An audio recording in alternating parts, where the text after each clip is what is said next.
بهترین آرد برای کیک چیست؟ این اشتباه کیکت را خراب می کند. تا حالا برایت پیش اومده همه مواد کیکت درست باشه اما آخرش سفت یا سنگین از آب در بیاد؟ شاید مشکل از آرده که استفاده میکنی. امروز میفهمی چه آردی برای کیک مناسبه و چه آردی میتونه نتیجه رو خراب کنه. آرد چه تأثیری روی کیک دارد؟ آرد اسکلت اصلی کیک. اگر آرد مناسب انتخاب نکنی حتی بهترین دستور هم نتیجه دلخواه نمیدهد.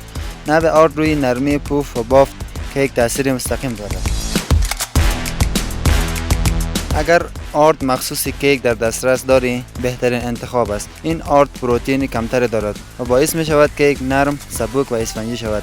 اگر آرد مخصوص کیک پیدا نکردی، آرد سفید قنادی یا آرد سفید همه منظوره هم گزینه خوبی است و برای بیشتر دستورهای خانگی نتیجه مناسب می دهد. اشتباه رایج: بعضی افراد از آرد نان استفاده می کنند. این آرد پروتئین بیشتری دارد و گلوتن بیشتری تشکیل می دهد.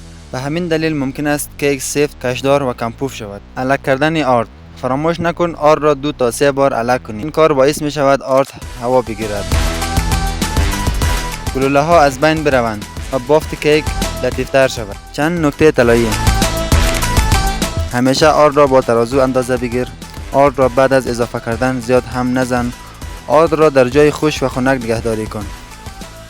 حالا میدانی چرا بعضی کیک ها مثل قنادی نرم و اسفنجی می شوند؟ اگر این آموزش برایت مفید بود لایک کن و بنویس بیشتر از چه آردی استفاده میکنی. همچنین کانال شیرینیسرای قنبری را دنبال کن تا ترفندهای بیشتری یاد بگیری.